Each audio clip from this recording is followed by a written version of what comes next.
Então, irmão, vamos partir para a lição? Vamos lá. Pronto, então estaremos estudando, como já dissemos anteriormente, a integridade moral e espiritual, tomando por base aí o legado do livro de Daniel.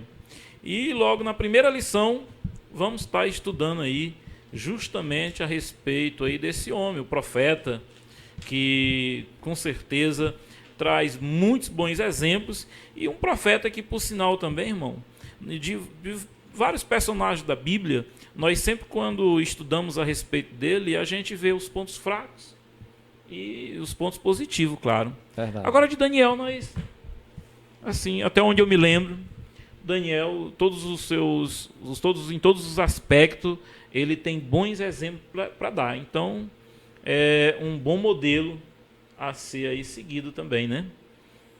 É verdade. E aí, irmão, a gente quer... Esse programa, na verdade, ele não tem espaço suficiente para a gente dar aquela, né, pincelada como deveria ser feito. Mas aí a gente quer, com esse programa e com esse comentário, suscitar no professor, no superintendente, um desejo para que ele busque, né, mais informação, mais conhecimento. E essa lição, essa revista de Daniel que nós começaremos a estudar a partir de amanhã, ela traz um pouco da história, a história secular. E é interessante quando você consegue, né, dominar a história bíblica com a história secular, até mesmo porque você prova, né, a historicidade da Bíblia, e aí você fica encantado como as coisas, como Deus trabalha, né, inclusive nos governantes para e a história fazer confirma, seu né? plano, né? Todos os relatos que a Bíblia fala, a história, estudando a história, a gente vai confirmando tudo que a Bíblia anuncia, tudo que a Bíblia fala. Então, é interessante, é muito interessante esse estudo, esse trabalho aqui, com essa intenção, né, de provocar aí, estimular que tanto o professor, o superintendente, como o próprio aluno estuda. A lição de amanhã, por exemplo, ela está recheada aí de informações interessantes a respeito da própria história, né, irmão? É verdade. E aí o livro começa falando, a lição começa, melhor dizendo, falando da história bíblica. A história de Israel, quando surgiu Israel, a partir de Abraão, né, na chamada de Abraão, que Deus teve aquele propósito com ele. Depois de Abraão tem Isaac, depois de Isaac, Jacó. Jacó com seus 12 filhos foram para o Egito, né? E a lição vai falando dessa questão da clã, por exemplo, de Jacó, que cresceu no Egito, se tornou uma grande potência. Depois o imperador da época lá, que tinha um apreço por José do Egito, morreu, e o outro faraó não deu continuidade, não deu muita atenção ao pessoal lá de Israel e começou a oprimir Israel, e Israel ficou oprimido lá no Egito, sofrendo opressão, e Deus levantou o homem Moisés para tirar o povo do Egito. Na sequência, tirou o povo do Egito, teve aquele processo, né, inteiro que todos conhecem, isso é a história bíblica. Na sequência, Moisés morre, Josué assume, né? Josué assume o comando do povo de Israel, e aí vem vindo a história, né? Pois não. É interessante que, por exemplo, o bacharel em Direito, tem uma disciplina chamada História do Direito. E na História do Direito a gente tem que passar por isso aqui tudinho. E muito boa a matéria. Eu estudei. Você lembra que você tem que estudar muito, todas essas muito informações aí, inclusive história dos os hebreus, governos, as leis, né, para chegar nos governos, de que forma que se chegou até esse Estado que nós chamamos hoje de Estado democrático. Então ele vem contar a história desde a saída de Abraão, de como como surgiu as leis. É muito interessante. E fala justamente da teocracia, né? Lá na História do Direito se fala, né, de que forma que surgiu e como era esse governo teocrático, não é isso? Exatamente, porque aí se deu, na saída do povo do Egito, né, se deu a instalação, podemos assim dizer, desse sistema, que era o sistema governado por Deus, diretamente por Deus. E que emanado por Deus. Por Deus, governado pelos homens. A nossa Constituição diz que todo poder emana do povo, né? Do povo. E aí, nesse contexto, nesse né, governo teocrático, a revista está estimando aqui que passaram cerca de 300 anos nessa questão. Teve os juízes que governaram, os profetas, os sumos sacerdotes, mas não havia ainda um reino assim estabelecido. Era um governo teocrático. E na sequência o povo começou a cobrar, né? Na sequência o povo começou a cobrar um rei, porque passou-se a observar que todas as nações vizinhas tinham um rei e eles ficaram desejando aquilo. Não? Então o que foi que aconteceu? Eles exigiram um rei e Deus deu para eles um rei. Eles escolheram, melhor dizendo. Do jeito que eles queriam. Eles escolheram. Deus deu, facultou a ele, após escolha aí uma pessoa e eles escolheram Saul.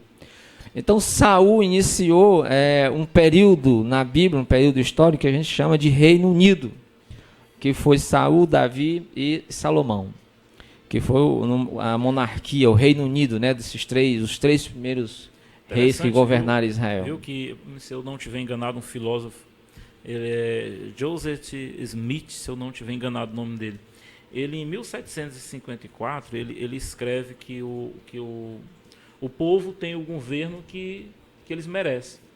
E aquilo ali, essa frase dele, virou uma frase célebre, assim como se ele tivesse chegado àquela conclusão. Mas, na verdade, estudando a Bíblia, a gente vê quando Deus fala para Samuel, não é isso? Para Samuel, que Samuel desse um rei conforme o que o povo quisesse, né? Então o povo estava querendo um rei, foi alertado de que esse rei ele poderia ser um rei injusto, mas ainda assim o povo disse: queremos um rei assim. E eu aproveito, eu peço permissão, irmão Valdinar, para falar. Hoje é 4 de outubro, amanhã 5 de outubro, dia da eleição geral, onde nós estaremos escolhendo nossos governantes, nossos parlamentares, nossos congressistas. E é importante estar falando disso aqui, que desde o início da história, que é o povo que escolhe. Nós estamos na democracia e, mais uma vez, o povo, novamente, claro, o povo tem a oportunidade de escolher quem eles querem aqui no nosso país para nos governar. Nos governar no âmbito nacional, geral e estadual. E é nesse ponto eu chamaria a atenção de cada um dos irmãos que estão nos ouvindo nesse momento, para estar alerta, para analisar bem, para refletir bem, quando amanhã for para a urna, para votar. Porque às vezes nós dissemos, e dissemos isso com muita frequência, que os políticos não prestam, que os políticos são ruins, que os políticos só pensam neles. Porém, a gente é quem elege, porque naquela época da teocracia, o poder emanava de Deus. Mas nos dias de hoje atuais, no Brasil, a própria Constituição Federal, os constituintes de 1988, eles permitiram, eles deram aí que todo poder emanaria do povo. É o povo que escolhe, é o povo que decide. Então amanhã é a oportunidade. Em junho do ano passado o povo foi para a rua dizer que estava insatisfeito com o governo.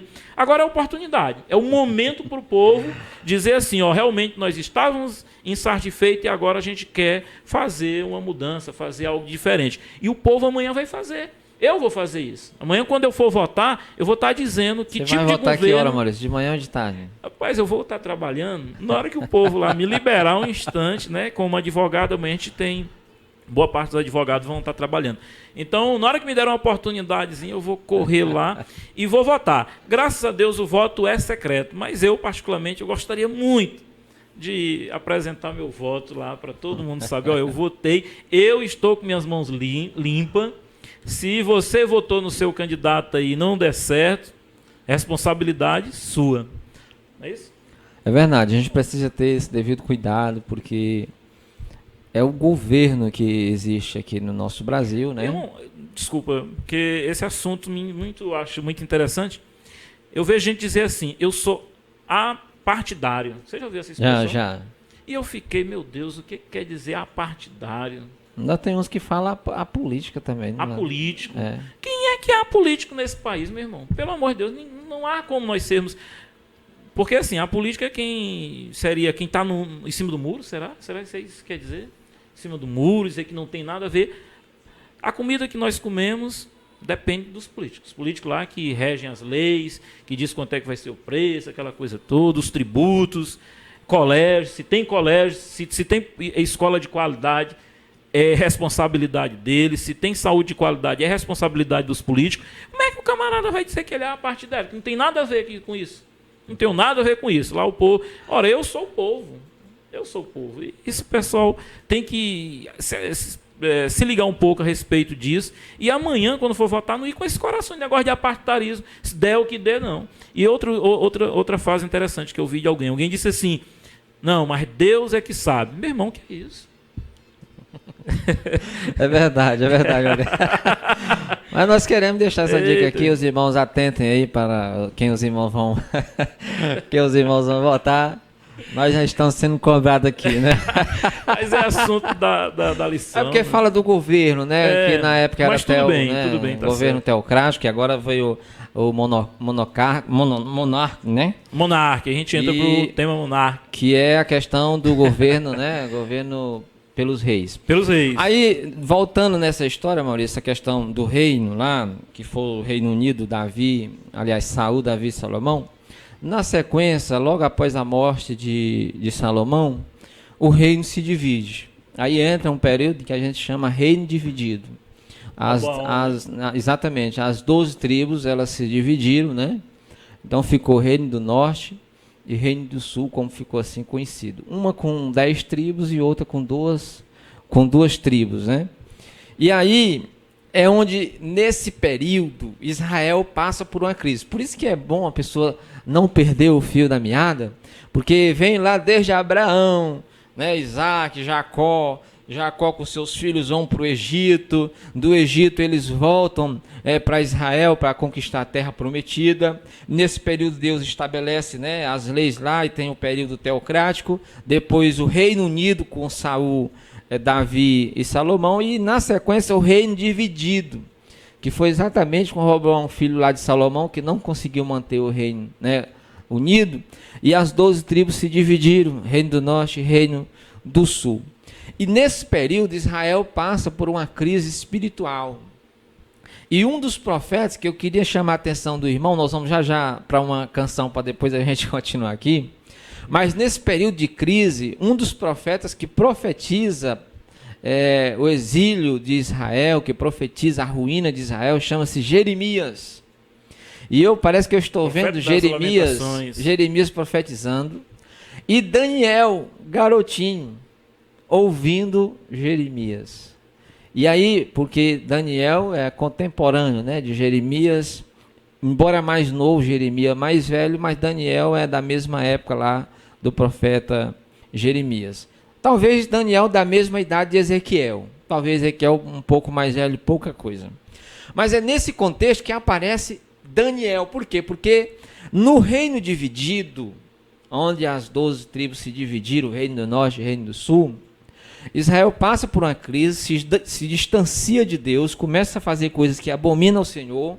Jeremias começa a profetizar que eles se arrependam, ou então Deus vai pesar a mão sobre eles, e de repente Deus pesa a mão sobre eles, e Babilônia, que era o império, né, o império da época, invadiu Jerusalém, e levou cativo alguns jovens para a Babilônia. Entre esses jovens cativos estava Daniel, porque na verdade a Babilônia, o Império Babilônico fez 2 levas de judeus para a Babilônia. Daniel foi na primeira logo ele selecionou ali os mais inteligentes, os mais vistosos, bonitos, podemos assim dizer assim, e levou para trabalhar. E na sequência teve outra, depois foi o profeta Ezequiel.